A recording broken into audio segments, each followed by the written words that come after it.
ओम स्वस्ति न इंद्रो वृद्धश्रवाः स्वस्ति नः पूषा विश्ववेदाः स्वस्ति नस्तार्क्ष्यो अरिष्टनेमिः स्वस्ति नो बृहस्पतिर्दधातु ओम शान्ति ओम शान्ति ओम शान्ति।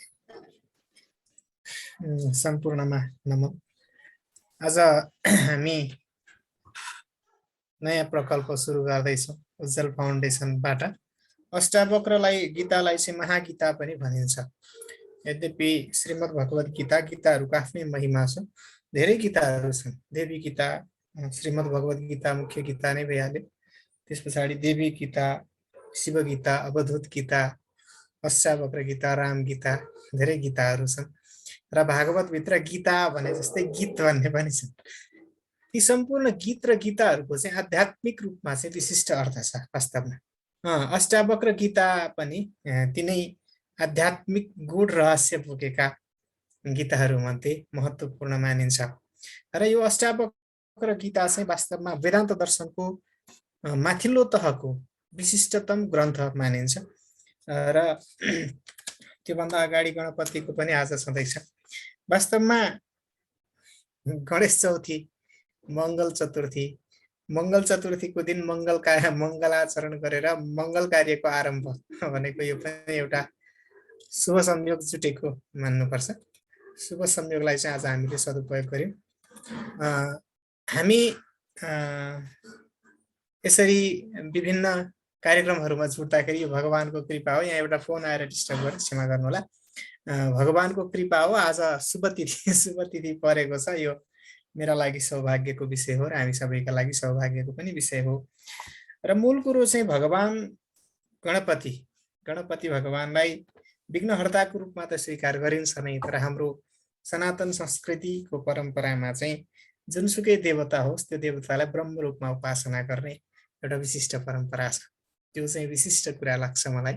र जस्तो गणपत्यथर्व शीर्ष भन्ने एउटा गणेशको आराधना गर्ने एउटा जुन पद्धति छ, त्यो उपनिषद नै मानिन्छ त्यसलाई। त्यो गणपत्यथर्व शीर्षमा तुम ब्रह्मा तुम विष्णुस्तुम रुद्रस्तुम तुम इन्द्रस्तुम ब्रह्म भूर्भुवः स्वरोम गणादीन पूर्वमुच्चार्य वर्णादीन तदनन्तरम अनुस्वारः परतर अर्धेन तुलसितम तारेण रुद्ध, यसरी सुरु हुन्छ। यो भनेको चाहिँ के हो भने तिमी नै ब्रह्मा हौ, तिमी नै विष्णु हौ, तिमी नै रुद्र हौ, तिमी नै शङ्कर हौ, तिमी नै यो हौ। यो सम्पूर्ण कुरा चाहिँ के हो भने जुनसुकै देवतालाई पनि ठ्याक्कै ब्रह्म रूपमा आराधना गर्ने जुन हाम्रो परिपाटी छ, त्यो परिपाटीको हिसाबले हेर्ने हो भने गणपति भगवान गणेशको आफ्नै महिमा छँदैछ। त्यो बाहेक भगवानले ब्रह्मले गणपति बनेर गरेका लीलाहरूको त पृथक चर्चा छँदैछ। त्यो गणपति आफैले गरेको भन्दा स्वयं ब्रह्मले गणपतिको रूपमा गरेका लीलाहरू, आफूलाई चाहिँ गणपतिको रूपमा उपस्थित गराएर गणपतिले गरेका लीलाहरू छन्। जस्तो स्वस्थानीमा पनि हामीले कयौं सुन्दै आयौं सानैदेखि। गणेशको चाहिँ गणेश पुराणै छ एउटा, जसमा चाहिँ पुत्रेष्टि यज्ञको रूपमा गणेश पुराण चलाउने चलन छ। विघ्नहर्ता गणेशले जुनसुकै विघ्न नै हरण गरिदिनुहुन्छ भनेर गणेश पुराण लगाएर पुत्रेष्टि यज्ञको रूपमा पुत्र प्राप्तिको कामना गर्ने प्रचलन पनि समाजमा अद्यापि विद्यमान छ। त्यो हिसाबले हेर्दाखेरि गणपति जस्तो सुकै विघ्नलाई पनि, जस्तो पुत्र प्राप्ति नहुनु भनेको त बन्ध्यात्व हुनु हो नि त। अब बन्ध्याको अवस्था हो, बाँझोपनको अवस्था हो, त्यो पुरुषको होस् महिलाको होस्, सबैको बाँझोपनको निसन्तान हुनुलाई वास्तवमा अब यो आजभोलिको प्रगतिशील समाजले यसलाई कसरी स्वीकार गर्छ त्यो पृथक पाठ हो है। त्यसलाई पृथक चिन्तन गर्नुपर्छ। मैले यी कुरालाई यिनै व्याख्याताहरूलाई म छोडिदिन्छु, किनभने जसले जति अध्ययन गरेको छ, जसको श्रद्धाले जति भेट्छ त्यसले त्यति व्याख्या गर्ने हो। त्यही भएको हुनाले आजभोलिका नयाँ व्याख्याहरूलाई चाहिँ म निषेध पनि गर्दिनँ, म स्वीकार पनि गर्दिनँ, उनीहरूलाई स्वतन्त्र छोडिदिने गरेको छु। म उनीहरूको विरोध पनि गरिरहन्न। हामी चाहिँ त्यस्तो मान्दैनौँ। अब हामीलाई त्यस्तो लाग्दैन। अब निसन्तान हुनु भनेको चाहिँ वास्तवमा एउटा गृहस्थीको त ठुलो दुःख हो। नडाटिकन हामी नै पनि धेरै ठाउँमा देख्छौँ, त्यो भन्नु हुँदैन, तर पनि त्यत्तिकै जतिसुकै जेसुकै भने पनि सन्तान नहुँदाखेरि गृहस्थमा त एउटा ठुलो पीडा हुन्छ। सानो पीडाले त्यो मान्छे गुज्रिँदैन। गृहस्थ हुनु, सन्तान उत्पत्ति नहुनु भनेको यो यस्तो पीडा हो, मलाई लाग्छ व्यावहारिक रूपमा पनि एकदमै गाह्रो हुन्छ। त्यस्तो अवस्थामा पुत्र प्राप्तिको लागि सन्तति प्राप्तिको लागि गणपतिको आराधना गर्ने, गणेश पुराणको उपासना गर्ने प्रचलन छ। भनेपछि गणेश भगवानको जस्तो सुकै विघ्नलाई पनि, जतिसुकै ठुलो दुःखलाई पनि टार्दिन सक्ने क्षमता छ भन्ने हिसाबले आराधना गरिन्छ। त्यो एउटा पक्ष भयो। र अर्को पक्ष चाहिँ भगवान गणेशले स्वस्थानीमा एउटा कथा आउँछ। भगवान गणेशले शिवजीका र पार्वतीलाई सर्लक्कै त्यहीँ घुम्नुभयो। कुमार चाहिँ घुम्नका लागि सुमेरु पर्वततिर जानुभयो। मयूरमा चढेर गणेश त मुसामा चढेर जाने चाहिँ सम्भावना भएन, त्यहीँ घुम्नुभयो। र त्यहीँ घुमेर तुरुन्तै घुम्नुभयो। अनि तुरुन्तै घुमेर फेरि के गरिदिनु भयो भने, हजुर नै यो संसार विश्व ब्रह्माण्ड आकार हो कि हजुरले भनेको कुरो, मैले भनेको कुरा असत्य हो भन्नु पर्यो, हजुरले गरेको उपदेश सत्य हो भने हजुर नै सबै हो, मैले घुमेँ भनिसकेपछि प्रथम पूजनको चाहिँ वर प्राप्त गरेको भन्ने प्रसङ्ग शिवपुराणमा पनि आउँछ। यो पुराणहरूमा पनि यो प्रसङ्ग वर्णन गरिएको छ। भनेपछि त भगवान गणेशले जुन प्रथम पूजनको वर भगवान शङ्करबाट प्राप्त गर्नुभएको छ, यसमा पनि गणेशको चतुरता देखिन्छ। भनेपछि गणेश केवल विघ्नका मात्रै, विघ्नहर्ता मात्रै नभएर बुद्धिदाताको रूपमा पनि गणेशलाई स्वीकार्नुपर्छ। किनभने बुद्धिदाता जस्तो धेरै जसो व्यक्तिहरूले गणेशलाई चाहिँ विघ्नहर्ता मात्रै नमानेर विद्वानहरूले गणेशको आराधना बुद्धिदाताको रूपमा पनि, सरस्वतीलाई त आराधना गर्ने चलन छँदैछ, सँगसँगै गणेशलाई पनि विवेक दिने, बुद्धि दिने, समयमा उपाय बताउने देवताको रूपमा पनि स्वीकार गर्ने प्रचलन छ। धेरै ठाउँमा त्यस्तो चलन छ। र विशेष गरी भारतीय परम्परामा त त्यसरी स्वीकार गर्ने चलन छँदै नै छ। यसरी हाम्रो परम्परामा चाहिँ गणपतिलाई चाहिँ सर्वाधिक प्रथम पूजन गर्ने प्रचलन छँदैछ। यो हिसाबले आज हामी पनि भगवान गणेशको प्रथम पूजन गरौँ। वक्रतुण्ड महाकाय सूर्यकोटि समप्रभ निर्विघ्नं कुरु मे देव सर्वकार्येषु सर्वदा सम्झना गरौँ। यो भइहाल्यो। र त्यो बाहेक अब अरू कुराहरू पनि अब धेरै छन् गणपतिसँग जोडिएका। भगवान गणेशले महाभारत लेख्ने बेलामा भगवान गणेश चाहिँ शीघ्र लेखन कसले गर्न सक्छ भनेपछि भगवान शिवको आराधना गरेर पनि गणेशलाई आराधना गर भनिसकेपछि गणेशको आराधना गरेर व्यासको समस्याको समाधान भएको। 1,00,000 श्लोकको चाहिँ त्यत्रो महाभारत चाहिँ गणेशले राइटरको रूपमा, लेखकको रूपमा चाहिँ उहाँले लेख्नु भएको र रचनाकारको रूपमा चाहिँ व्यास रहनु भएको। त्यही भएर व्यास विरचिता गणेश लिखिता महाभारत पुण्य कथा भनिन्छ। र यसरी यो भएको भनेपछि गणेशलाई जुनसुकै, जस्तोसुकै, जेसुकै समस्यामा पनि, तारकासुर वध गर्ने बेलामा त कतिपय ठाउँमा त के आउँछ भने गणेशले सर्लकै नेल्दिनु भयो। नेल्दिसकेपछि अब पचाउन गाह्रो भयो भनेर अनि त्यहाँबाट गइसकेपछि तिमी दुबो खाऊ भनेर भगवान शिवले, हो कि शिवले जस्तो लाग्छ, कसैले दुबो तिमीले खानुपर्छ भनेपछि भगवानलाई दुबो प्यारो हुन थालेको त्यहाँदेखि हो भन्ने पनि कथा आउँछ। भनेपछि यी यावत कुराले गर्दाखेरि चाहिँ के भयो त भन्दा मान्छेले गणपतिको आराधना जस्तो सुकै विघ्नको परिपूर्तिको लागि पनि गर्न सक्छन्। आज मङ्गल चतुर्थी, भाद्र शुक्ल चतुर्थी भनेको गणपतिको उद्भव भएको प्राकट्य दिवसको रूपमा हामी आराधना गर्छौँ। र मङ्गलबारको चतुर्थीलाई मङ्गल चतुर्थी भनेर आराधना गर्ने चलन चल्ती त छँदैछ। आज चाहिँ मङ्गलबार होइन, शुक्रबार हो। र पनि भाद्र शुक्ल चतुर्थी तिथि भएको हुनाले गणपतिको आराधना गर्ने र गाउँघरमा चाहिँ रमाइलो गर्नको लागि आज गणेश चौथी हो भनेर चोरी चकारी गर्ने, गणपतिलाई यसो न्यु बनाएर काँक्रो चोर्ने चलन चल्ती छँदै थियो। त्यो परम्परा अझैसम्म पनि गाउँघरमा विद्यमान छ। त्यो भएको हुनाले अब त्यस्तो गर्नुभन्दा पनि जस्तो सुकै विघ्नको समाप्तिका लागि गणेशलाई आराधना गर्नुपर्छ भन्ने कुरा भइहाल्यो। अब यो ठिक छ। अब यस पछाडि चाहिँ आज हामी अष्टावक्र गीताकै सन्दर्भमा प्रवेश गरौँ। गणपतिको यति सम्झना गऱ्यौँ र अब आज चाहिँ हामी अष्टावक्र गीतामा प्रवेश गर्छौँ। र अष्टावक्र गीता, महागीता पनि भनिन्छ यसलाई, मैले अघि पनि कुरा गरेँ। र यो अष्टावक्र महागीता चाहिँ ऋषि अष्टावक्रको र अनि जनकको संवादको सारांश हो।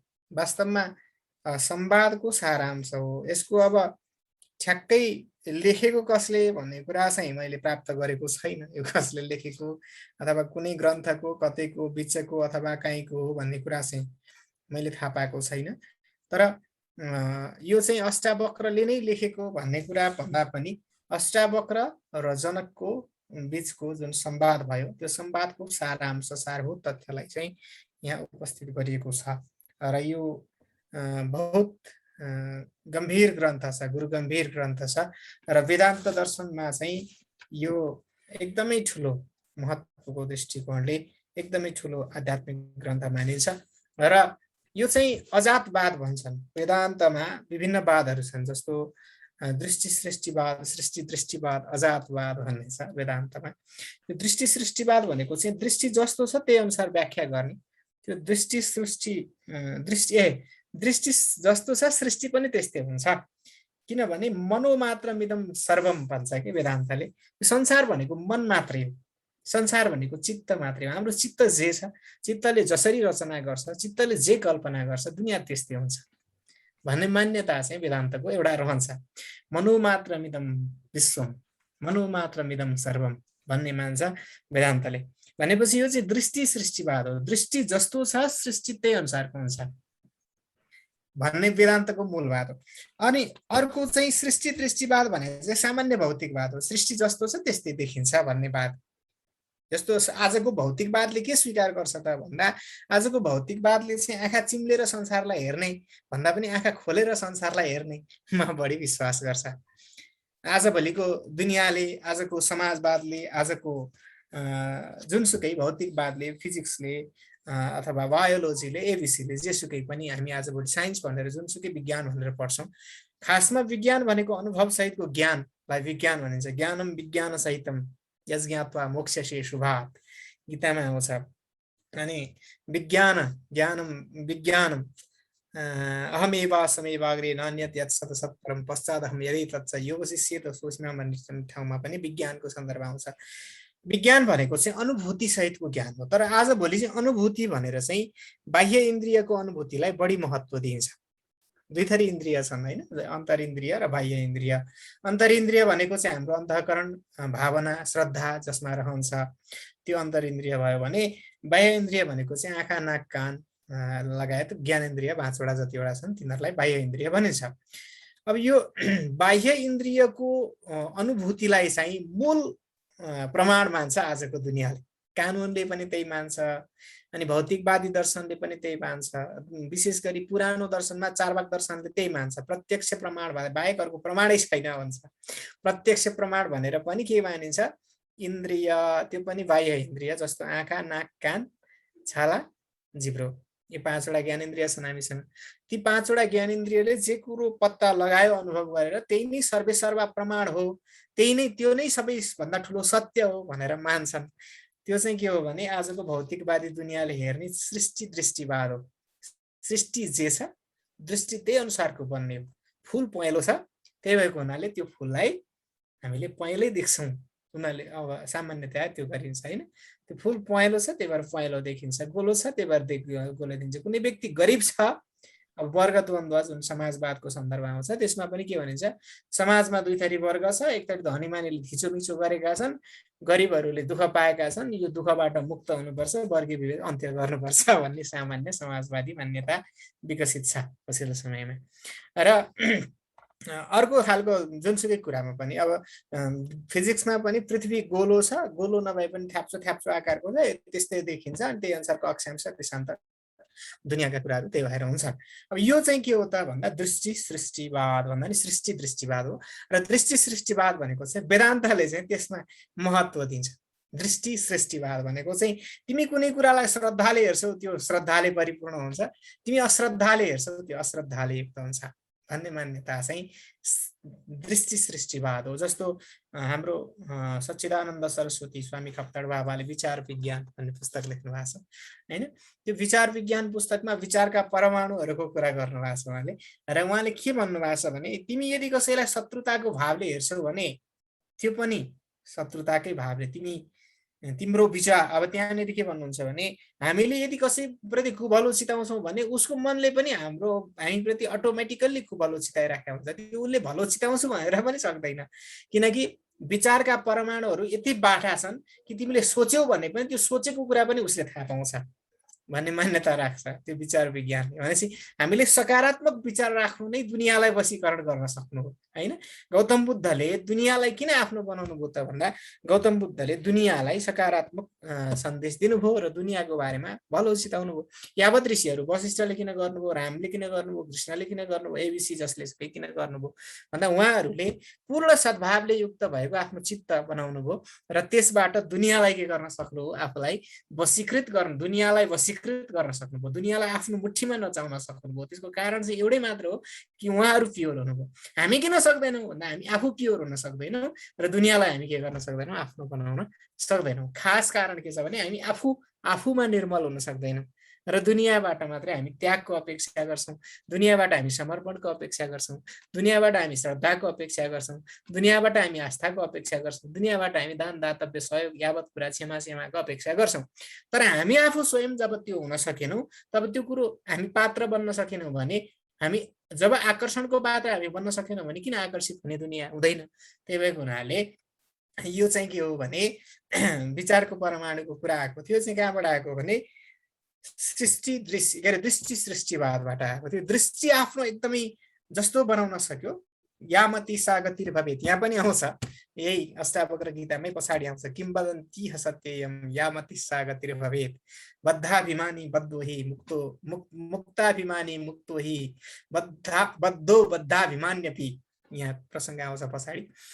र किंवदन्ती सत्ययम यामति सागतिर भवेत्, जस्तो मति छ त्यस्तै गति हुन्छ भन्ने मान्यता चाहिँ यो दृष्टि सृष्टिवाद हो। र अर्को चाहिँ अजातवाद भन्ने छ। अजातवाद भनेको छँदै छैन, यो कुरो अस्तित्वमै छैन, बस देखिएको हो, बस यसलाई चाहिँ इल्युसन भन्छ क्या अरे अङ्ग्रेजीमा, इल्युसन। यो चाहिँ माया हो, इल्युसन हो, जादु हो, गन्धर्व नगर जस्तो देखिएको छैन, आकाशमा फुलेको फुल जस्तो छ। गन्धर्व नगर भनेको बादलले त्यहाँ चाहिँ सहर बनाउँछ नि, माथि हेऱ्यो बादल भन्दा पारी पनि एउटा ठुलो साम्राज्य होला भने जस्तो कल्पना गर्छौँ हामी। बादल भनेको त एउटा बस्न मिल्ने ठाउँ होला, त्यो एउटा भौतिक पृथ्वी जस्तो समतल ठाउँ होला, त्यहाँ गएर टेक्न मिल्छ होला भन्ने लाग्छ हामीलाई, त्यहाँ गएर टेक्न मिल्दैन। त्यसै गरी त्यो बादलमा छुट्टा छुट्टै किसिमको सहर बजार जस्तो देखिन्छ, फरक फरक खालका भवनहरू कल्पना गर्न सकिन्छ, फरक फरक खालका जीवहरूको कल्पना गर्न सकिन्छ। र जसरी त्यो बादलमा अनेक थरी चित्रहरूको, अनेक थरी सहरको कल्पना गरेर हामी रमाउँछौँ र तर त्यो वास्तवमा त्यो हुँदैन। त्यसै गरी यो दुनियाँ भन्ने कुरो चाहिँ बस हाम्रो अज्ञानका कारण अमुक्त अवस्थामा बद्ध अवस्थामा देखिएको, बस यो कल्पित हो, यो जस्ट इमेजिनेसन हो, यसमा केही पनि छैन, यो वास्तविक होइन भन्ने मान्यता चाहिँ यसले राख्छ। र यो चाहिँ साधनाको पराकाष्ठामा पुगेर यसको झल्यास अनुभूति होला। म पर्वतराज घिमिरे भन्ने मान्छे चाहिँ साधना भन्दा पनि हामीले अलिअलि संस्कृत पढ्यौँ, हजुरहरूभन्दा अलि अगाडि संस्कृत पढ्यौँ, अलिअलि दुई चारवटा व्याकरणका विसर्ग र अनुस्वार सही ठाउँमा उच्चारण गर्न सिकेका छौँ, अनि केही शब्दहरूको सामान्य हुबहु अर्थ लगाउन सक्छौँ, त्यही अर्थ लगाउने मात्रै हो। र साधनाको लागि चाहिँ मैले पहिला पनि भन्ने गरेको छु, to be honest with you all है, हजुरहरू अगाडि सबैसँग मैले इमान्दार भएर भन्नुपर्छ कि साधनाको त्यो पराकाष्ठामा पुगेको सिद्ध महापुरुष चाहिँ म होइन। म चाहिँ के गरिदिन सक्छु भने अष्टावक्र महागीताले यो कुरो भन्छ भनिदिन सक्छु। भलै त्यो कुरो मैले आफैले अनुभव गरेको पटक्कै नहुन सक्छु। र दर्बी पाक रसम यथा भन्ने एउटा चाहिँ उखान छ कि, दर्बी पाक रसम यथा भनेको पकाएको बडा चास्नी बडो गुलियो मिठो हुन्छ हामीलाई खाँदाखेरि होइन, र भाँडामा पनि गुलियो छ, तर त्यो डाडु जुन छ पस्किने डाडु बिचरोले त्यो खासमा रसभरीको गुलियो स्वादको अनुभव गरेको हुँदैन। यो शास्त्र भनेको चाहिँ चास्नी भएको भाँडो हो, म डाडु जस्तो हो, हजुरहरू चाहिँ त्यो भोक्ता हो, हजुरहरूले त्यसको चप्प चप्प रस अनुभव गर्नुभयो भने म डाडु हुनुमा पनि मैले सार्थकता मैले पाउने छु भन्ने मलाई लाग्छ। त्यो एउटा मैले बताएको यसर्थ मात्रै हो कि साधनाको पराकाष्ठामा पुगेर जुन कुराको अनुभूति हुन्छ त्यो कुरो मलाई अनुभव भएको छ भन्ने कुरा होइन। हजुरहरूले साधनामा झ्याप्पै सोधिदिनु भयो भने म कल्पना गरेर एउटा उत्तर त म बताइदिन सक्छु यस्तो हुनसक्छ भनेर, तर झ्याम्मै अनुभूतिबाट निस्किने जुन प्रश्न हुन्छ नि, उत्तर हुन्छ नि, त्यो उत्तर चाहिँ मबाट हजुरहरूले नपाउन सक्नुहुन्छ। मैले शास्त्रकै आधारमा झेलझाल गरेर अलिअलि यस्तो भन्छ नि त शास्त्रले भनेर गफ दिन सकौँला, तर भ्याट्टै अनुभवै गरेर हुन्छ नि त। अब सिद्ध महापुरुषहरू, योगीहरू जसले चाहिँ मुक्तिकै साधना गरेर जीवनमा आनन्दको अनुभूति गर्नु भएको छ आफै, ती व्यक्तिहरूले चाहिँ भनेको कुरो गफै पाडे गफै भयो नि, त्यो चाहिँ मन्त्र हुन्छ वास्तवमा। मैले एउटा श्लोक सम्झेँ यतिखेर, एकैछिन क्षमा गर्नु होला, 3 चोटि भनाइसक्यो। हजुर गुरुवर म त एउटा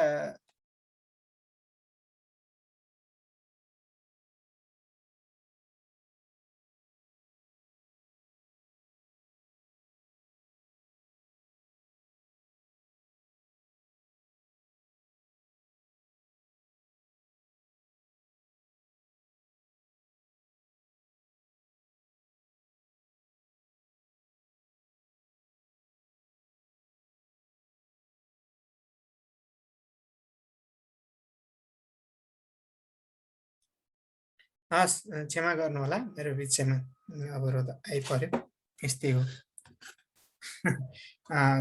3-4 चोटि नै फोन आएपछि चाहिँ उठाउनु पर्यो भनेर चाहिँ। अरू सबै कुरा ठिक छ, हामीले गर्दैछौँ।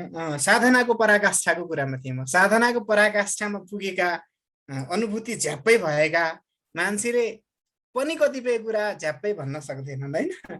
जस्तो कि उखुको गुलियो र महको गुलियो फरक हुन्छ है, थाहा छ हामीलाई। मह पनि गुलियो हुन्छ, उखु पनि गुलियो हुन्छ। गुलियो थाहा छ, तर महको गुलियो र उखुको गुलियो बिचमा फरक के छ भन्यो भने चाहिँ त्यो कुरा हामी बताउन सक्दैनौँ, यद्यपि हामीलाई थाहा छ होइन। कतिपय कुरा थाहा भएकै कुराहरू पनि शब्दले व्यक्त गर्न सकिँदैन भने अब थाहा नै नभएका, अनुभवै नभएका विषयवस्तु चाहिँ अनुमानको भरमा गफ दिनुपर्छ। ती अनुमानका कुराहरू चाहिँ सधैँ मिल्न पनि सक्छन्, कहिलेकाहीँ नमिल्न पनि सक्छन्, ती कुराहरू भए। र मैले भन्न खोजेको चाहिँ सिद्ध पुरुषहरू जसले वास्तवमा मुक्तिकै मार्ग, निवृत्तिकै बाटो अपनाउनु भएको छ, जो साँच्चैमा त्यागी हुनुहुन्छ, जो वास्तवमा सन्त हुनुहुन्छ, महापुरुष हुनुहुन्छ, जसलाई दुनियाँसँग लेना देना छैन, त्यस्ता व्यक्तिहरूले साधना गरेर जुन कुराको उत्तर दिन सक्नुहुन्छ, त्यस्ता खालका उत्तरहरू चाहिँ हामी साधनाको बाटोमा लागे जस्तो गर्ने तर लागि नसकेका म जस्ता, हजुरहरू बरु भक्तिको मार्गमा अगाडि हुनुहुन्छ पक्कै पनि, म जस्ता मान्छेहरूबाट ती सम्पूर्ण कुरा भन्दा पनि शास्त्रमा झ्याप्पै के लेखा छ त्यसको हुबहु अर्थ हजुरहरूले प्राप्त गर्नुहुन्छ, त्योभन्दा बढी चाहिँ म दिन नसकुला भन्ने मलाई लाग्छ। मैले पहिल्यै हजुरहरूलाई इमान्दारितापूर्वक भन्नु पर्यो होइन। र त्योभन्दा अर्को कुरा चाहिँ मैले के भन्छु भने साँच्चैको मुक्तिको बाटो हामीले खोज्नु छ भने चाहिँ केही नबोलुन्, केही नभनुन्, उपदेशै नगरुन्, तर साँच्चैको मुक्तिको साधना गरेका त्यागी महापुरुषहरूको सङ्गत चाहिँ पाएसम्म, भेटेसम्म, गएसम्म गर्नुपर्छ। र नजिकै कोही त्यस्ता महापुरुष हुनुहुन्छ भने बेला बेलामा गएर सत्सङ्ग गर्नुपर्छ, ढोग्नुपर्छ, भेट्नुपर्छ। यो धेरै कुरा गर्ने, साधना नगर्ने व्यक्तिभन्दा कुरै नगर्ने तर साधना गर्ने व्यक्तिबाट चाहिँ आँखा आँखा जुत्यो भने पनि धेरै कुरा हामीले बुझ्छौँ। उहाँहरूको सान्निध्य मात्रै प्राप्त गऱ्यौँ भने पनि त्यसको चाहिँ त्यो चरण धुली भन्छौँ नि हामी, त्यो वास्तवमा चरण धुली नै प्राप्त गर्यौँ भने पनि त्यहीँबाट पनि हामीलाई ज्ञान खुल्दै जान्छ। किन भनिन्छ भने नीतिशास्त्रले के भन्छ भने परिचरितव्याः सन्तः यद्यपि नोपदिशन्ति हितं यास्तेषां स्वैरकथाः ताएव भवन्ति शास्त्राणि भन्छ। सन्तहरूको सेवा गरिरहनुपर्छ यद्यपि उनीहरूले हितोपदेश गर्दैनन् भने पनि, किनभने उनीहरूले गरेका सामान्य कुराकानी नै पनि वास्तवमा के हुन्छन् भने ती चाहिँ शास्त्र हुन्छ। शास्त्र भनेको के त? महाभारत भनेको के? महाभारत भनेको व्यासले गरेको कुराकानी हो होइन। अष्टावक्र महागीता भनेको के? अष्टावक्रले गरेको कुराकानी हो। अष्टावक्र र जनकको बिचमा भएको कुराकानी नै अष्टावक्र गीता हो। श्रीकृष्ण र अर्जुन बिच भएको कुराकानी नै के हो? श्रीमद् भगवत गीता हो होइन। अब यसरी चाहिँ के हुन्छ त भन्दा कुराकानी नै पनि प्रबुद्ध, शुद्ध चित्त भएको, प्रबुद्ध भएको, निर्मल चेतना भएको, साधनारत, मुक्तिको मार्गमा लागेको, निवृत्ति मार्गमा लागेको त्यस्तो व्यक्ति जसलाई दुनियाँसँग लेना देना छैन, जसलाई आफ्नो परको भेद छैन, जो विवेकपूर्ण तरिकाले बोल्न सक्छ, जसले त्यत्तिकै बोल्यो भने पनि झुक्केरै बोल्दा पनि नमिठो निस्किँदैन, त्यस्तो व्यक्तिले बोल्यो भने पो वास्तवमा त्यो व्यक्तिको बोली पो वास्तवमा उपदेश हुन्छ हैन। त्यो बाहेक बाँकी सामान्य व्यक्तिको बोली उपदेश त हुन्छ तर त्यो हितोपदेश नहुन सक्छ। त्यही भएको हुनाले निर्मल चित्त भएको मान्छेले चाहिँ गाली नै गरे पनि बोली हुन्छ। जस्तो कि भगवान श्रीकृष्णले महाभारतको युद्धमा गीतामा दोस्रो अध्यायमा गएर भन्नुभएको छ, क्लैब्यम मास्मगमः पार्थ नैतत्त्वयि उपपद्यते क्षुद्रम हृदय दौर्बल्यम त्यक्तोत्तिष्ठ परन्तप। हामीले पो त्यसलाई के भन्थ्यौँ भने, ए अर्जुन उठ जाग भन्यौँ। हामीले मध्यम आदरार्थी प्रयोग गर्यौँ हैन, मध्यम आदरार्थी प्रयोग गर्यौँ, आदरको शब्द प्रयोग गर्यौँ। तर भगवान श्रीकृष्ण र अर्जुन त साथी साथी हुनुभयो। भगवान श्रीकृष्ण नाताले दाजु दाजु हुनुभयो हैन, उहाँहरूको चाहिँ फुपू चेला मामा चेलाको के सम्बन्ध पनि छ। त्यो हिसाबले हेर्दाखेरि त साथी साथी पनि भएका अनि सँगसँगै पनि हिँडेका व्यक्तिहरूले सधैँ आदरमा सम्मानमा बोलेनन् होला। हामी पनि त्यो है बेकुब त नचाहिने कुरा गर्छस्, यतिखेर आएर निहु बज्ने, जुरुक्क उठ चुप्ला गरेर युद्ध गर भने होला। भनेपछि भगवानले गाली नै गरेको कुरा पनि के भयो त भन्दा अर्जुनको लागि चाहिँ महामन्त्र भयो, हाम्रो लागि महामन्त्र भयो। किन भयो त भन्दा त्यो भगवान श्रीकृष्णले पूर्ण चेतनामा, पूर्ण हितको कामनाले, पूर्ण चेतनाले, त्यो पनि एउटा व्यक्तिको अर्जुनको हितसँग जोडिएको छैन नि त्यो दुनियाँ, त्यो चाहिँ पूर्ण सम्पूर्ण जगतको हित। त्यतिखेर कौरवहरूको पनि स्वयंको हित, त्यो पाण्डवको मात्रै हितको विषय होइन, अर्जुनको मात्रै विजयको विषय होइन, त्यो दुनिया संसारको लोकहित, लोक कल्याण, सिङ्गो संसारको जहाँनेरि सिङ्गो संसारको हित जोडिएको छ, त्यो हितलाई आफ्नो हृदयमा अन्तर्निहित गरेर बोलेको झ्याप्पै गाली पनि के भयो त भन्दा त्यो चाहिँ उपदेश भयो। त्यसै गरी अष्टावक्रले गर्नुभएको जुन कुराकानी छ त्यो पनि उपदेश हुन्छ। र यसरी उपदेशबाट हामी चाहिँ लाभान्वित हुन सक्छौँ र यही उपदेशलाई हामी हुबहु सुन्छौँ र यसको कुरालाई प्र्याक्टिकल्ली गर्ने काम, साधना गर्ने काम चाहिँ साधकहरूको आफ्नो आफ्नो रहन्छ। त्यो हामीले आफैले अपरोक्ष अनुभूति चाहिँ हामीले आफूले गर्नुपर्छ। यो दुई थरी अनुभूति हुन्छ, एउटा परोक्ष अनुभूति, एउटा अपरोक्ष अनुभूति। यो हजुरहरूलाई थाहा नै छ, साधकहरू सबैलाई थाहा छ। परोक्ष अनुभूति भनेको चाहिँ के भने अमेरिका छ, त्यो मलाई थाहा छ, किनभने अमेरिकामा बसेका मान्छेहरू छ, भिडियो कल गरेको छ आजभोलि मैले, त्यहाँ देखेको छु, भिडियोमा देख्न सकिन्छ, खिचेका कुराहरू नै देखिने हुन्। सबै कुरा हुँदाहुँदै पनि म अमेरिकामा झ्याप्पै टेकेर त्यो ठाउँमा गएर जुन कुरो देखेपछि जुन नायग्रा फल्स भन्ने कुरो त बडो सुन्दर पो रहेछ भनेर भिडियो हेरेर भन्नुमा र त्यही ठाउँमा गएर घुम्नुमा फरक हुन्छ। त्यही ठाउँमा गएर घुम्दाखेरि जुन किसिमको आनन्दको अनुभूति गर्न सकिन्छ त्यो अनुभूतिलाई अपरोक्ष अनुभूति भनिन्छ। भने त्यो ठाउँको चित्र विचित्र हेरेर अथवा अर्काले वर्णन गरेको सुनेर, निबन्धकारको निबन्ध सुनेर, कविको कविता सुनेर, कुनै नियात्राकारको नियात्रा सुनेर अथवा कुनै व्याख्या गर्ने व्यक्तिको व्याख्या सुनेर त्यसबाट पनि आनन्द त नआउने होइन नि, आनन्द त आउँछ नि। स्वर्गमा त आए नन्दन बन्छ, के छ यो छ, यस्तो रमाइलो हुन्छ भन्दा नि आनन्द त आउँछ। तर त्यो आनन्द चाहिँ परोक्ष आनन्द हो, परोक्ष अनुभूति हो, अपरोक्ष अनुभूति होइन। भनेपछि कुनै पनि कुरामा झ्याप्पै आनन्द लिनको लागि आफू नम्बरी स्वर्ग देखिँदैन भन्ने जुन नेपाली उखान छ त्यसलाई आत्मसात गर्नुपर्छ। भनेपछि हामीले झ्याप्पै आफैले अनुभूति गरेपछि अपरोक्ष अनुभूति हुन्छ। तर जुन हामीले यहाँनिर जुन अष्टावक्रभित्र देख्छौँ त्यो कुरालाई चाहिँ जनकले के अनुभव गरे, जनकले यद्यपि अन्तिममा गएर अहो अहम नमो मह्यम भने छन् के, अहो अहम नमो मह्यम, अहो अहम नमो नमो मह्यम, अहो अहम नमो मह्यम भनेका छन्। भनेको मतलब मैलाई नमस्कार छ, अहो म भनेको त यस्तो पो रहेछु, मलाई नमस्कार छ, अहो अहम नमो मह्यम। पछाडि धेरै ठाउँमा आउँछ, यो धेरै 20औँतिर पुगेर 19औँतिर पुगेर आउँछ।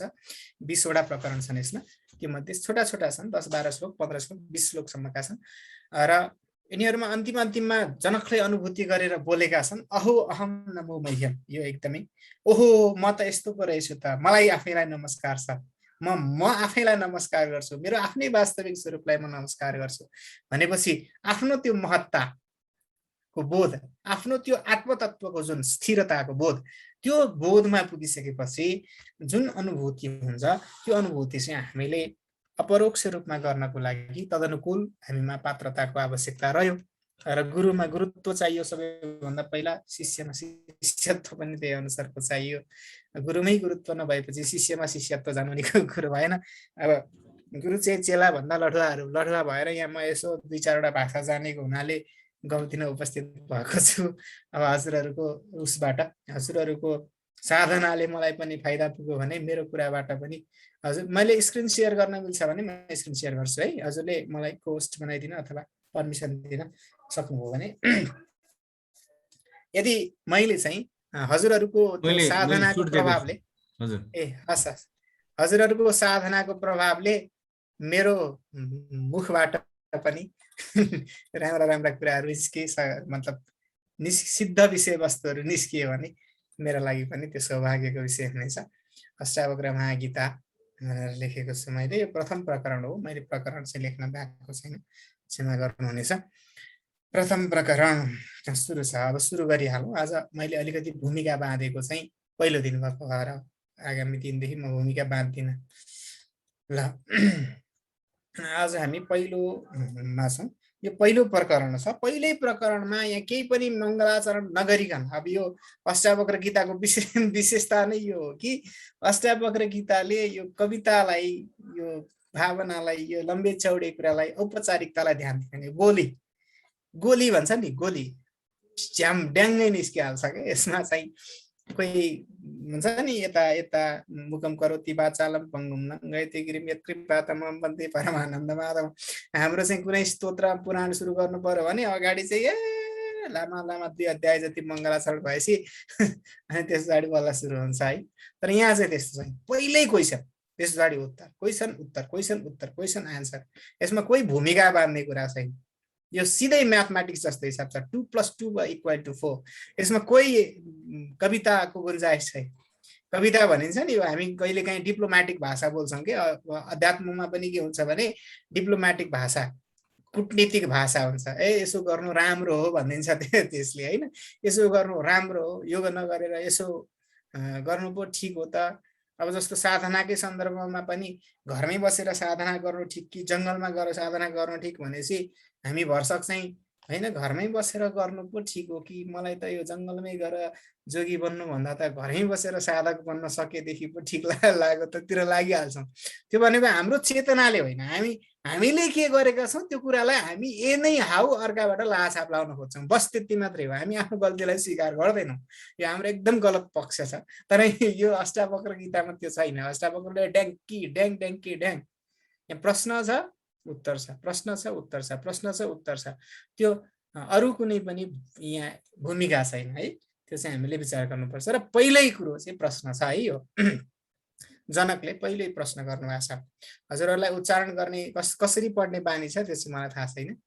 कथम ज्ञानमवाप्नोति कथम मुक्तिर्भविष्यति, कथम ज्ञानमवाप्नोति कथम मुक्तिर्भविष्यति, वैराग्यं च कथं प्राप्तम् एतद् ब्रूहि मम प्रभो।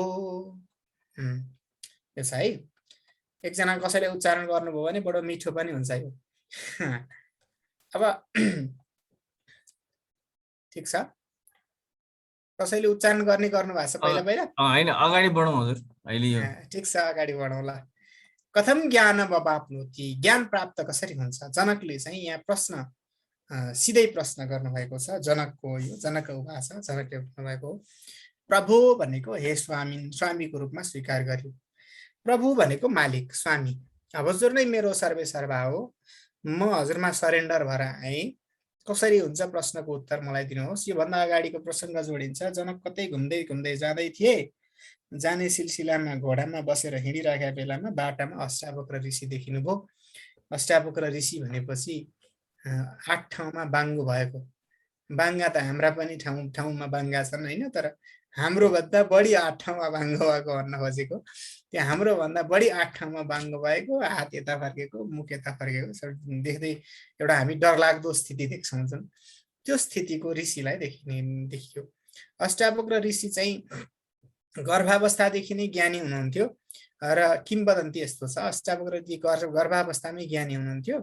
गर्भावस्थामा माताको पेटमा हुँदा हुँदै पिताले चाहिँ पढिराखेको बेलामा त्रुटि औल्याइदिनुहुन्थ्यो। गर्भावस्थाबाट नै स्वर कसरी निक्लिन्छ राम जाने किम्वदन्ती पुराणहरूमा यो अति के अरे के भनिन्छ त्यसलाई अर्थवाद पनि छ हैन।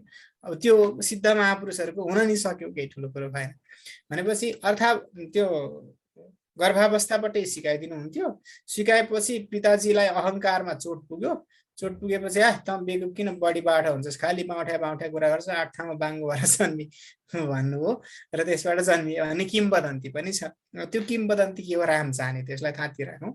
जनक घुम्दै जानु भएको थियो, अष्टावक्रलाई देख्नुभयो। अष्टावक्रलाई देखेपछि एकछिन घोडा रोक्नुभयो र ओर्लिनुभयो र हेर्नुभयो जनकले कस्तो विचित्रको मान्छे हो।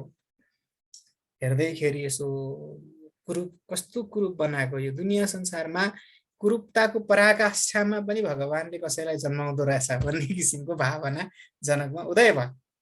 जनकमा यो उदय भइसकेपछि त्यो जनकको अनुहार हेर्ने बित्तिकै अष्टावक्रलाई बोध भयो कि यिनले मेरो बारेमा यो सोचे। यो कुरो बोध भयो, किनभने ऋषि महर्षिहरू त वास्तवमा अर्काको मन पनि अध्ययन गर्न सक्ने महापुरुषहरू हुनुहुन्छ। उहाँहरूले अध्ययन गर्नुभयो, गरेर भन्नुभयो मलाई हेरेर तपाईले यस्तो मुख बिगार्नुभयो राजन, तपाईँ पक्कै पनि राजा हुनुहुन्छ होला, क्षत्रिय हुनुहुन्छ होला, राजा हुनुहुन्छ होला। अब बाङ्गो टिङ्गो त मान्छेको शरीर हो, हुन्छ, तपाईहरुको पनि शरीर बाङ्गै छ। तपाईहरुले आफ्नो शरीरलाई सिधा भन्टान्नु भएको छ, छुट्टै कुरा हो, बाङ्गै छ। अनि त्यो भन्दा बढी मेरो बाङ्गो छ, फरक कुरा त्यति मात्रै हो।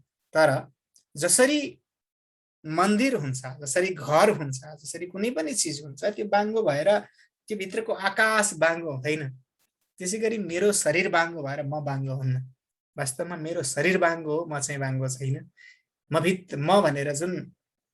भनेर जुन मलाई म भनिराखेको छु भनिन्छ, म कर्ता, म भोक्ता, म भन्ने म को हुँ, म त सच्चिदानन्दको अंश पो हुँ भन्ने छ एउटा। म त्यो म भन्ने तत्त्व जुन छ त्यो त बाङ्गिँदैन, त्यो त आकाश जस्तो व्यापक छ, त्यो सर्वत्र सर्वव्यापी छ, त्यो कहिले बाङ्गिँदैन, त्यो कहिले हिँड्दैन, त्यो कहिले जाँदैन। त्यही भएर उनीहरूले तपाईँ यो मेरो शरीरमा अल्छिएर आफ्नो अनुहार बिगार्ने काम नगर्नुहोस्, बरु त्यस्तो तत्त्वलाई हेर्नुहोस् जुन तत्त्वलाई हेरेपछि तपाईँको अनुहार कहिले बिग्रिँदैन, जुन तत्त्वलाई हेरेपछि तपाईँलाई कहिले दुःख लाग्दैन, जुन तत्त्वको ज्ञान भएपछि तपाईँलाई आनन्दै आनन्दको सागरमा डुबेको अनुभूति हुन्छ, जुन तत्त्वको दर्शन गरेपछि तपाईँले दुःख भन्ने कुराको अनुभूति फिटिकै गर्नुहुन्न, त्यो तत्त्वलाई हेर्नुहोस् र रमाउनुहोस्। बेकारमा यो चर्म दृष्टि भनिन्छ, यो शरीरमा बसेर शरीरको पछि लागेर मुर्दाको पछि लागेर आफूलाई मुर्दा तुल्य बनाउने काम नगरौँ, आफूलाई मूढ बनाउने काम नगरौँ, आफूलाई मूर्ख बनाउने काम नगरौँ। ज्ञानवान व्यक्तिले त ज्ञान स्वरूप तत्त्वलाई पो हेर्छ त। यो लास बन्ने शरीरलाई हेरेर बेकारमा किन दुःख दिनुहुन्छ, दुःख पाइरहनुहुन्छ, किन दुखी बन्नुहुन्छ भन्ने कुरा गरेपछि अष्टावक्रले यो कुरो भन्ने बित्तिकै जनक सुर्लक्कै एकैचोटि छायाबाट सर्लक्कै खसे जस्तो अनुभव भइसकेपछि तुरुन्तै झ्याप्पै घुँडा टेकेर हजुर गुरुवर ऋषिवर मेरो दरबारमा जाउँ, हजुरले मलाई ज्ञान उपदेश गर्नु पर्यो र हजुरले मलाई ज्ञान उपदेश गरेपछि म हजुरबाट ज्ञानको उपदेश सुन्छु भनेपछि अब राजर्षि जनकमा एउटा विशेषता थियो, ज्ञानी मान्छे चाहिँ राजर्षि जनकले छोड्नु हुँदैन थियो। मिथिलायाम विदग्धायाम नमेदयति किञ्चन भन्न सक्ने क्षमता भएका मान्छे हुन्। यहाँ अब अधिकारी, ज्ञानको अधिकारीको दृष्टिकोणले चाहिँ जनकलाई के मानिन्छ भने मिथिला जल्यो भने पनि मेरो केही पनि जाँदैन, तर मेरो 1 मिनेटको सत्सङ्ग छुट्यो भने ठुलो कुरो छुट्छ भन्ने दृढ संकल्प भएका व्यक्ति, त्यस्ता राजा त्यागी महापुरुष भनिन्छ। यद्यपि समृद्ध राज्य थियो त्यतिखेर मिथिला, अहिले पनि समृद्धै मानिन्छ।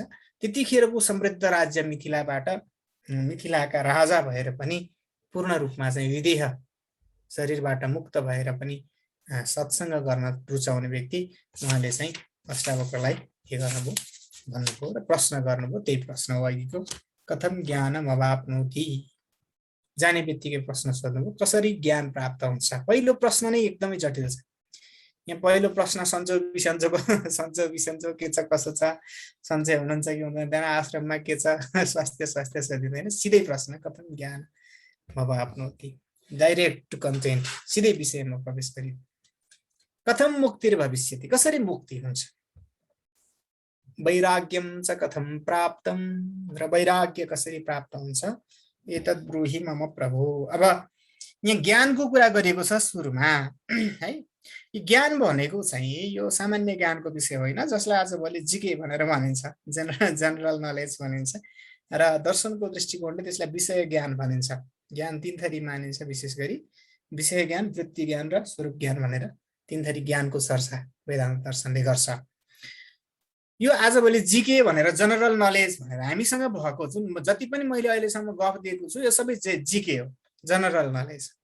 मैले यो जति पनि यो अघिदेखि दुनियाँ गरेँ नि त, अब यत्रो गणपति अथर्व शीर्षका कुरा ल्याइसकेँ, महाभारतका कुरा के कता कताबाट सुनेर बटुलेर दिमागमा भरेका कुराहरू, यी चाहिँ के हुन्, विषय ज्ञान हुन्। वास्तवमा यो वृत्तिरूप ज्ञान पनि होइन, यो ज्ञानको कुरा यहाँ गरिएकै होइन। यो ज्ञानको कुरा गर्ने हो भने त राजर्षि जनकलाई त धेरै ज्ञान थियो नि त, राज्य कसरी सञ्चालन गर्नुपर्छ, कति छन्, प्रजाहरूलाई कसरी खुसी पार्नुपर्छ, यो त्यो, त्यत्रो सम्पूर्ण ज्ञान भएका मान्छे, त्यतिखेरको मिथिला राज्यलाई सर्लक्कै हाँक्न सक्ने मान्छे, उनीमा ज्ञानको कमी त थिएन। यो विषयरूपी ज्ञान उनले माग गरेकै होइन, र विषय ज्ञानले त घमण्ड बढाउँछ नि त। विषयको ज्ञान जति भयो उति घमण्ड बढ्ने, त्यसले घमण्ड तोडिने होइन, त्यसले घमण्ड बढ्ने हो। विषयको ज्ञान चाहिँ जति हुँदै गयो, विषयको ज्ञान भयो स्वरूप ज्ञान भएन, अथवा विषयको ज्ञान चाहिँ भयो अर्का खालको चाहिँ साधनाको ज्ञान चाहिँ भएन भने चाहिँ के हुन्छ त भन्दा मान्छेको घमण्ड बढ्दै जान्छ। मलाई फलानु थोक पनि थाहा छ, मैले आर्ट्स पनि जानेको छु, कमर्स पनि जानेको छु, कुटनीति पनि जानेको छु, राजनीति पनि जानेको छु, कानुन पनि जानेको छु, म जतिको विज्ञ कोही छैन भन्ने लागिहाल्छ। ज्ञानको अहङ्कार बढ्दै जान्छ। के भयो भने विषय ज्ञान चाहिँ बढी भयो। अब अर्को वृत्तिरूप ज्ञान हुन्छ। त्यो वृत्तिरूप ज्ञान भनेको चाहिँ ब्रह्माकार वृत्ति, अखण्डाकार वृत्ति भन्ने को उदय भइसकेपछि त्यसले चाहिँ सर्लक्क ऊ टाढाबाट चाहिँ पारी तर्नका लागि ऊ त्यो है ब्रह्म भन्ने कुरो देखाइदिन्छ, अनि त्यो आफ्नो ज्ञान पनि वृत्तिरूप ज्ञान पनि नष्ट हुन्छ र अपरोक्ष अनुभूति हुन्छ भन्ने वेदान्त शास्त्रले व्याख्या गर्छ। त्यो अलिअलि झिल्का झिल्की अनुभव भन्ने कुरो चाहिँ साधकहरूले साधनाको पराकाष्ठा पुगेर गर्ने विषय भयो। त्यो चाहिँ के हुन्छ भने हामीले ब्रह्मको चर्चा गर्दै गयौँ नि त, अब यत्रो श्रद्धापूर्वक शास्त्र सुन्दै गयौँ, नित्य कर्मको अनुष्ठान गऱ्यौँ, त्यो त्यसै शास्त्र मात्रै सुनेर पनि ज्ञान हुँदैन है। फेरि शास्त्र सुन्नुभन्दा अगाडि हामीले नित्य नैमित्तिक काम्य कर्मको अनुष्ठान गर्नु पर्यो, काम्य कर्मको परित्याग गर्नु पर्यो, नित्य र नैमित्तिक कर्म मात्रै गर्नु पर्यो, अनि कर्महरू नित्य नैमित्तिक कर्म पनि निष्काम भावनाले गर्नु पर्यो, प्रत्यवाय हुनु भएन, शरीरमा रोग लाग्नु भएन, अनेक कुरा स्वस्थ चित्ते बुद्धय असम्भवन्ति, उपवास बसेर शुद्ध चित्त भएपछि त्यो शुद्ध चित्तमा मात्र बल्ल बुद्धि छर्लक्क छिर्ने हो। एकैचोटि झ्याप्पै वृत्तिरूप ज्ञान पनि सुन्दा सुन्दै शास्त्रै सुन्ने बित्तिकै पनि हुँदैन, कसैलाई हुन्छ कसैलाई हुँदैन, त्यो आफ्नो चित्त शुद्धिमा भर पर्ने विषय हो। शुद्ध चित्त भइसकेपछि ब्रह्म भनेको यो हो भन्ने अपरोक्ष अनुभूति हुन्छ। त्यो अपरोक्ष अनुभूति गराउन सक्ने क्षमता भएको ज्ञान चाहिँ वृत्तिरूप ज्ञान हो। र त्यो वृत्तिरूप ज्ञानले चाहिँ टाढापट्टिबाट ऊ त्यहाँ परबाट चाहिँ हामीले कहिलेकाहीँ देख्छौँ नि, ऊ त्यो फलान ठाउँ हेटौँडा भनेर देखाउँथे अरे पहिला पहिला माथिबाट चितलाङबाट, त्यसरी हेटौँडा यो हो भनेर देखाउँदा नि औला कोही तेरे भन्थे, औलो त्यति थियो अरे हेटौँडा। त्यो चितलाङबाट देखाउने जुन हेटौँडा छ त्यो चाहिँ वृत्तिरूप ज्ञानले देखाइदिन्छ। ऊ त्यो हेटौँडा ल देखिस् भनेर माथिबाट देखियो, तर ठ्याक्कै हेटौँडा त पुग्न बाँकी छ। त्यो चाहिँ अपरोक्ष अनुभूति चाहिँ स्वरूपभूत ज्ञानमा पुगेपछि सर्लक्क हो ब्रह्म भने त यो रहेछ नि भनेर झ्याप्पै त्यहाँ गएर अभेद हुन्छ। त्यो अभिन्न अवस्थामा बसिन्छ र त्यो अभेद अवस्थामा गएर ब्रह्माकार नै बनेर जसरी खेतमा गएर पानी कुलोको पानी खेतै जस्तो हुन्छ त्यसै गरी मान्छेको वृत्ति पनि गएर झ्याम्मै त्यही जस्तो हुन्छ भनिन्छ। ब्रह्ममा गएर त्यो वृत्ति गएर हुन्छ र आफू पनि ठ्याक्कै ज्ञान स्वरूप भएर ओहो भनेर विश्वरूप आफू बनिन्छ, यो स्थिति हुन्छ भनिन्छ है। वेदान्त दर्शनको मूलभूत मान्यता चाहिँ यो हो। अब यो साधनाको पराकाष्ठामा पुगेपछि देखिने विषयवस्तु हो। अब यो हामी चाहिँ मैले अहिले सुरुमै हजुरहरूसँग सरेन्डर गर्ने कुरा चाहिँ निवृत्ति मार्गका गफ दिएर प्रवृत्ति मार्ग सुधार्ने गलत बानी लागेका मान्छे हौँ हामी भनेका चाहिँ म आफूमा चाहिँ निवृत्ति मार्गका कुराकानी गर्ने र प्रवृत्ति मार्गलाई चाहिँ अलि बलियो बनाउने खालको बाटो रोजिएको छ। अब यसमा चाहिँ ज्ञान भनेको चाहिँ ठ्याक्कै त्यो स्वरूपभूत ज्ञानको कुरा हो है। यहाँ ज्ञान भनेको चाहिँ विषय ज्ञान होइन, यहाँ ज्ञान भनेका शास्त्रका 50औं श्लोक, 1000औं श्लोक, गुरुहरूले बताउने उपदेश मात्रै होइन।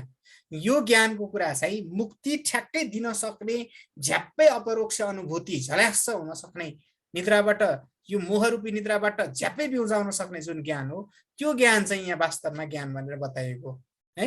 यहाँको ज्ञान भनेको चाहिँ त्यो अघिको जुन मैले भने विषय ज्ञान चाहिँ होइन, म्याथमेटिक्सको ज्ञान, फिलोसफीको ज्ञान होइन है।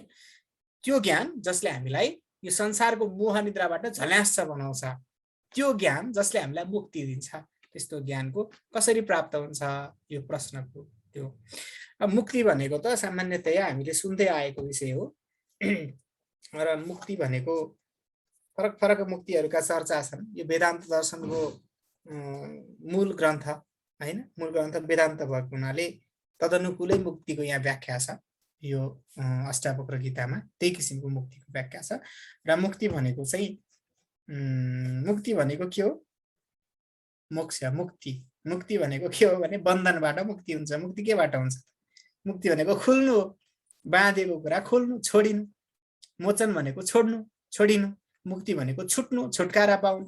केबाट छुटकारा पाउनु? बन्धनबाट छुटकारा पाउनु। बन्धन भनेको के? बन्धन भनेको दुःख।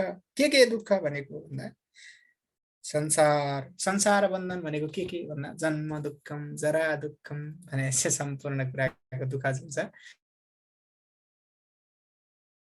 छुटकारा कसरी प्राप्त हुन्छ यो क्वेसन हो। र वैराग्य त सुन्दै आएको कुरा हो।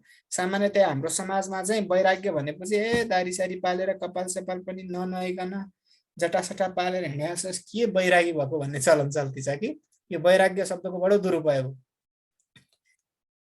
वास्तवमा वैराग्यवान व्यक्ति चाहिँ आनन्दित हुन्छ। त्यस्तो त्यो त फ्रस्ट्रेटेड मान्छे हो, त्यो निराश मान्छे हो। जुन व्यक्ति चाहिँ न्याम्म परेछ हैन, दारी यद्यपि आशावान मान्छेले, वैरागी मान्छेले नि दारी पाल्छ, त्यो चाहिँ नभ्याएर क्या, वास्ता नभएर शरीरको भरण पोषण, शरीरको सुन्दरतातिर ध्यान नदिएर साधनामा लागेको हुनाले उसले नकाटेको हो। तर जुन मान्छे फ्रस्ट्रेटेड भएर, जुन निराशामा गएर अथवा मनोरोगी भएर जुन मान्छेले काट्दैन त्यो मान्छे त वैरागी होइन, त्यो मान्छे त रोगी हो है। वैरागी नभएर रोगी। वैरागी भनेको चाहिँ को हो भने जुन व्यक्ति चाहिँ वास्तवमा सांसारिक सुखतिर वास्ता गर्दैन, जसले आत्मिक सुखको पछाडि लाग्छ। राग भनेको के भन्दा राग भनेको विषयप्रतिको आसक्ति हो। खासमा राग भनेको के हो? विषयप्रतिको आसक्ति। विषय भनेको के? रूप रस गन्ध स्पर्श शब्द भनिन्छ। रूप रस गन्ध स्पर्श राम्रो राम्रो कुरा हेर्न मन लाग्ने, आँखा नाक कान, यो इन्द्रियको पछाडि दौडिने, जुन विषयको पछाडि दौडिने स्वभाव छ त्यसलाई भनिन्छ राग। त्यो रागलाई छोडेको अवस्था भनेको विराग। विरागको भावनाले भनिन्छ वैराग्य। त्यो वैराग्य कसरी प्राप्त हुन्छ? यानी कि विषय प्रतिको वितृष्णा कसरी जाग्छ? वैराग्य कसरी प्राप्त हुन्छ को मतलब के भन्दा विषयहरूबाट वितृष्णा कसरी जाग्छ, कसरी हामी यो विषयहरूबाट उम्किन चाहन्छौँ, कसरी हामी सक्छौँ, कसरी त्योबाट बाहिर निस्किन सक्छौँ, कसरी हामी निरासक्त हुन सक्छौँ, कसरी हामी अनासक्त हुन सक्छौँ, कसरी हामी साधनाको मार्गलाई निरवरोध अवरोध नभइकन पालना गर्न सक्छौँ, कसरी त्यो बाटोमा हिँडिरहन सक्छौँ, त्यो चाहिँ वास्तवमा उपाय मलाई बताउनुहोस्। एतद् ब्रूहि मम प्रभु, हे प्रभु, हे गुरुदेव, म हजुरको शरणमा आएँ। मलाई ज्ञान कसरी पाइन्छ, मुक्ति कसरी पाइन्छ र वैराग्य कसरी पाइन्छ भन्नुहोस्। ज्ञान भनेको मैले भनिहालेँ, त्यो ज्ञान भनेको हामीले गरेको सामान्य ज्ञानको ज्ञान होइन। र मुक्तिको कुरा गरिहालेँ, यो संसार जुन बन्धन छ, संसार रूपी बन्धनबाट मुक्त कसरी पाइन्छ भन्ने कुरा हो। र वैराग्य भनेको यो विषयप्रति निरासक्त कसरी हुन सकिन्छ भन्ने विषय प्रश्न यहाँ आयो है त। अब दोस्रोमा जान्छौँ हामी। आज थोरै नै गर्छौँ होला, हामी कति 9:15 सम्म गर्छौँ।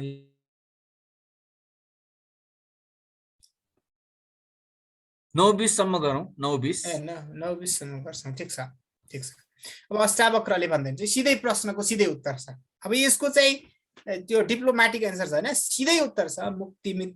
मुक्तिमिच्छसि चेत् तात विषयान् विषवत् त्यज, क्षमा जब दया तोष सत्यम पीयूषवद् भज। यो सिधै अर्थ बुझिन्छ। तात भनेको ए बाबु भनेर यसो हामी कहिलेकाहीँ बाबु कान्छा भन्ने चलन चल्ती छ नि हाम्रो नेपालीमा, त्यस्तै हो। तात भन्ने चाहिँ संस्कृतको सम्बोधन हो, माया गरेर बोलाउने शब्द।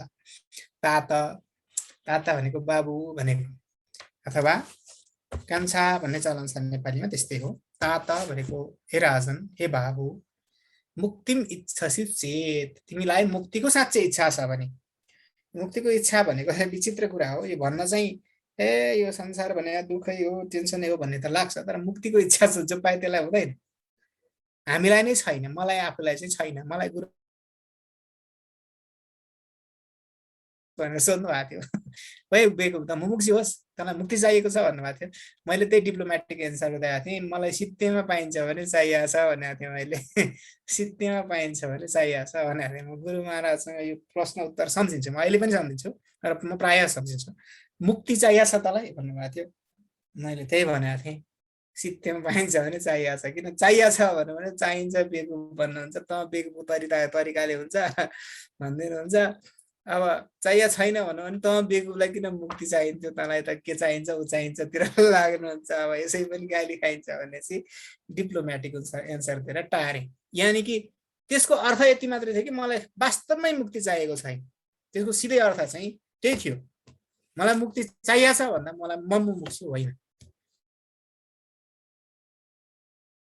मुक्ति चाहिएको भनेको के भने अर्थ केही पनि नचाहिएको के, मुक्ति नचाहिएको अवस्था भनेको के, मलाई चाहिँ यो पारिवारिक सुख चाहिँदैन, मलाई सांसारिक सुख चाहिँदैन, मलाई यो चाहिँदैन, मलाई त्यो चाहिँदैन, बस मलाई मुक्ति चाहिन्छ।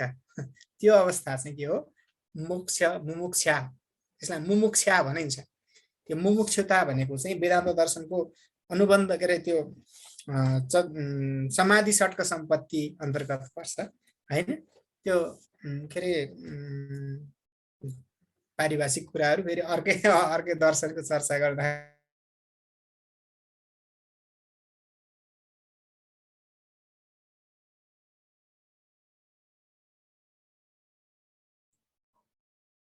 नेट के भयो, नेट गयो जस्तो छ,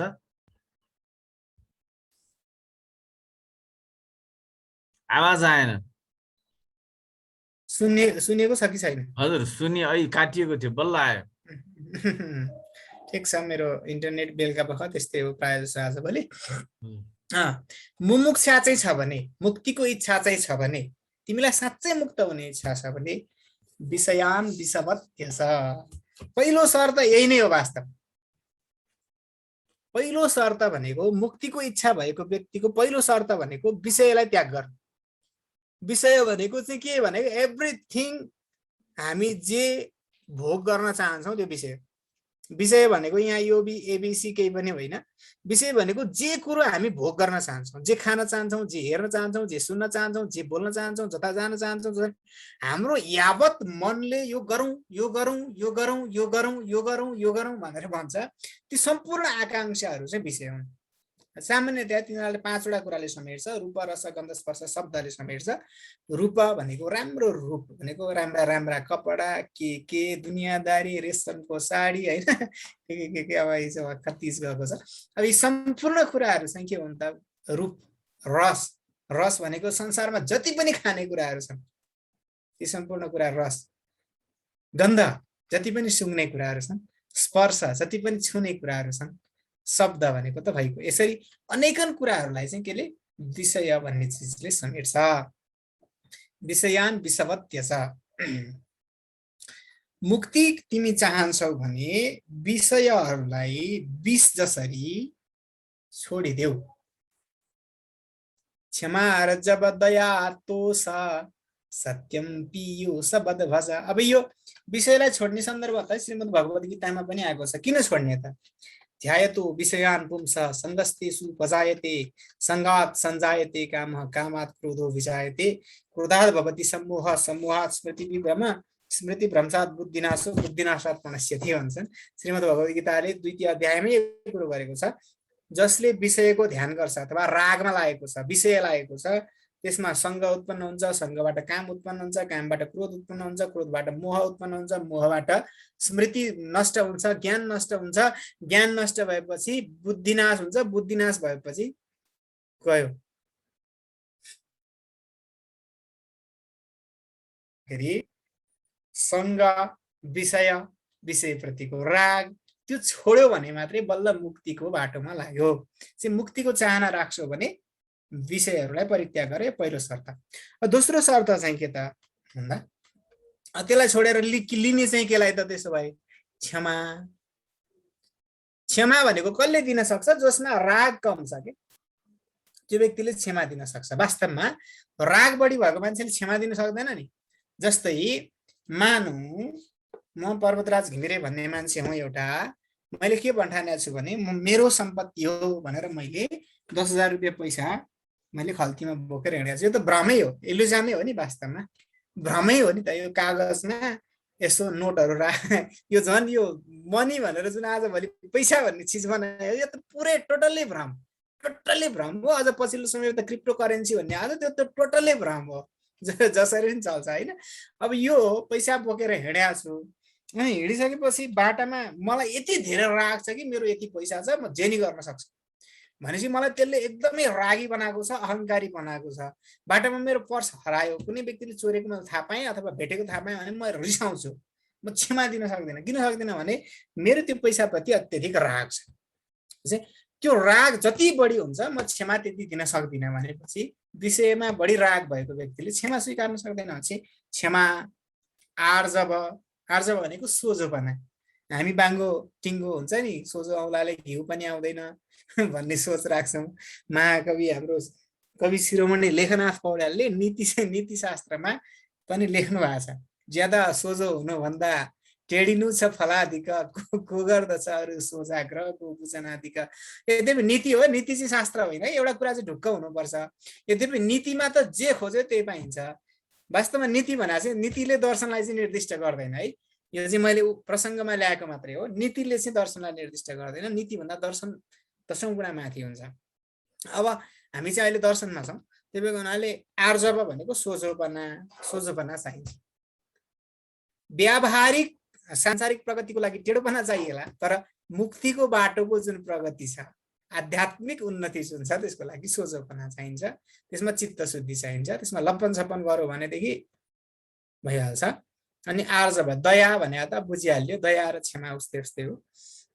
तोष भनेको सन्तुष्टि, सन्तुष्टि भनेको यदृच्छा लाभ सन्तुष्टो द्वन्द्वातीतो विमत्सरः समसिद्धावसिद्धौ च कृत्वापि न निबध्यते गतसङ्गस्य मुक्तस्य ज्ञानावस्थितचेतसा यज्ञायाचरतः कर्म समग्रं प्रविलीयते। यो गीतामा 4औं अध्यायतिर आउँछ होइन। अब यसले के भन्छ त भन्दा जे प्राप्त भएको छ त्यसैमा तुष्ट हुनुपर्छ। कसैले गाली गर्यो भने पनि त्यसमा द्वन्द्वलाई छोड्नुपर्छ आदि इत्यादि कुराहरू हजुरहरूले किताब पनि पढ्नु भएको हुनाले सम्झँदैछ। त्यही कुरा हो। सत्यम पीयूषवद भज, र सत्यलाई पनि हामीले स्वीकार्नुपर्छ। तर एउटा विचित्रै कुरो चाहिँ के छ भने सत्य भन्ने चिज चाहिँ स्वीकारिहाल्न बडो गाह्रो छ। हामी चाहिँ सत्यलाई स्वीकार्न चाहिँ अलिकति मानिहाल्दैनौँ। र अर्को त्योभन्दा डरलाग्दो विषय चाहिँ के छ भने हामी हाम्रो छेउमा भएको मान्छेले बोलेको कुरालाई सत्य भन्ठान्छौँ। हामी आफ्नो विवेकलाई थाती राख्छौँ। आफ्नो विवेकलाई हामी जहिले पनि खोपामा राखेर अर्काले भनेको कुरा सत्य भनेर स्वीकार्छौँ। हाम्रो यो समस्या छ। वास्तवमा म हजुरहरूलाई पर्वतराज घिमिरे यहाँ चाहिँ वक्ता बनेर आएको छु। हजुरहरू सुन्दै हुनुहुन्छ श्रोता, तर हजुरहरूले आफ्नो विवेकले पर्वतराज घिमिरेले बोलेको कुरा ठिक बेठिक निर्णय हजुरले गर्नु त्यसर्थ सत्य हुँदैन। त्यो हजुरको विवेकले पनि त्यसलाई चाहिँ सत्य ठान्नुपर्छ, त्यसलाई चाहिँ पर्गेल्नुपर्छ, त्यसलाई गरे गर्नुपर्छ, चिन्तन गरे गर्नुपर्छ, विचार गरे गर्नुपर्छ। र त्यस पछाडि बल्ल त्यो सत्य सिद्ध हुनुपर्छ। कुनै व्यक्तिले गुरु हो भनेर हजुरहरूले गुरु मान्दिनु, फेरि गुरु पनि किन गुरु भएको हो त? म त कोही गुरु त होइन। हजुरहरूले मान्दिनु भयो त्यही भएर गुरु भए। अनि हजुरले गुरु मान्दिने, अनि हजुरले मान्दिएको गुरुले जे बोल्यो त्यही हजुरले सत्य मान्दिने, त्यो त हुँदैन फेरि होइन। त्यही भएको हुनाले हामीले के विचार गर्नुपर्छ भने कुनै पनि व्यक्तिको सत्यता भन्ने कुरा चाहिँ हाम्रो आफ्नो विवेकले निर्धारित हुनुपर्छ। र त्यो हाम्रो शुद्ध चित्तमा सत्य भन्ने कुरो चाहिँ हो, ठिक हो भन्ने कुराको फिलिङ चाहिँ त्यो शुद्ध चित्तले मात्रै निर्णय गर्न सक्छ। अशुद्ध चित्तले चाहिँ के गर्छ त भन्दा अशुद्ध चित्तले चाहिँ एउटा गलत कुरोलाई पनि सत्य ठानिराखेको हुन्छ नि त, ठान्दैन त। दुर्योधनले के ठानेको थियो त भन्दा दुर्योधनले पाण्डवहरूले चाहिँ हाम्रो राज्य लुटेर यिनीहरूले रमाइलो गरेका छन् भन्ने ठानेको थियो नि त्यो उसको विवेकले त्यसैलाई सत्य ठानेको थियो तर त्यो उसको चित्त शुद्ध थिएन त्यही भएर त्यो सत्य थिएन त्यही भएर हाम्रो चित्त शुद्ध हुनु पर्यो र हाम्रो विवेकलाई पनि हामीले प्युरिफाई गर्दै लानु पर्यो हाम्रो चित्तलाई शुद्ध गर्दै लानु पर्यो र हाम्रो विवेकलाई परिचालन चाहिँ गर्दै जानु पर्यो र गुरुहरूको सत्सङ्गतिले पनि हामीलाई सत्य कुरा थाहा हुन्छ तर अर्काले भन्यो भन्दैमा सबै कुरा सत्य चाहिँ हुँदैन त्यही भएर सत्य कुराको स्वीकार गर्न एउटा गाह्रो छ दोस्रो कुरो सत्य पहिचान गर्न पनि गाह्रो छ है यो सत्य पहिचान गर्ने भन्ने कुरा पनि विशेष अलि अप्ठ्यारै छ ल भइहाल्यो यसरी एउटा कुरा दोस्रोमा सिधै कुरा आयो मुक्तिको चाहना छ भने विषयलाई विष जस्तो मानेर छोड्ने क्षमा अनि सोझोपना आर्जव दया सन्तोष सत्यलाई चाहिँ अमृत जस्तो मानेर सेवन गर्नुपर्छ भने गलत कुरा जसले चाहिँ हामीलाई रागतिर लैजान्छन् तिनीहरूलाई छोडिदिनुपर्छ र जसले लैजाँदैनन् तिनीहरूलाई अगाडि बढाउनु पर्छ अब 20 हुन आँट्यो लगभग आज चाहिँ यति नै गरौँ किनभने मैले आज प्रसङ्गहरू अलि बढी उठान गरेँ र बीचमा अलिकति विषयवस्तु नै अलिकति बढी व्याख्यान भयो आगामी दिनमा चाहिँ म अलि छिटो लैजाने प्रयत्न गर्छु र शब्दार्थ नै यसको काफी छ वास्तवमा यसको सिधै सोझो अर्थ नै एकदम म्याथमेटिकल हिसाब छ मैले अघि नै सुरु भनेको छु अष्टावक्र गीता भनेको यहाँ कविताको व्याख्याको गुन्जाइस नै आवश्यक पर्दैन वास्तवमा यो व्याख्या चाहिँ म पनि गफ दिन जान्ने छु भनेर चाहिँ गफ दिने मात्रै हो हामीले हैन वास्तवमा यो गफ आवश्यकै हुँदैन त्यहाँ ठ्याक्कै अष्टावक्रले जनकलाई जे भनेको छ नि त्यो आफैमा म्याथमेटिकल कुरा छ त्यो एकदम क्रिस्टल क्लियर छ त्यति धेरै अप्ठ्यारो हुँदैन त्यसको साधनाको पक्ष गाह्रो होला भनेको कुरा बुझ्न त्यति अप्ठ्यारो हुँदैन आगामी दिनमा अलि छिटो व्याख्यान गरौँला अर्को शुक्रबार त्यसो गर्ने प्रयत्न गरौँला आज पहिलो दिन भयो पहिलो दिन भएको हुनाले हामीले अल्पारम्भाः क्षेमकराः भन्ने पनि एउटा उक्ति छ थोरैबाट आरम्भ गर्नु राम्रो मानिन्छ आज थोरै नै गरौँ र आगामी दिनहरूमा फेरि छोडिनेछौँ हजुरहरूको केही प्रश्न मैले भनेको कुरामा छन् भने मेरो क्षमताले भएसम्मको उत्तर दिने प्रयत्न गर्नेछु नमस्कार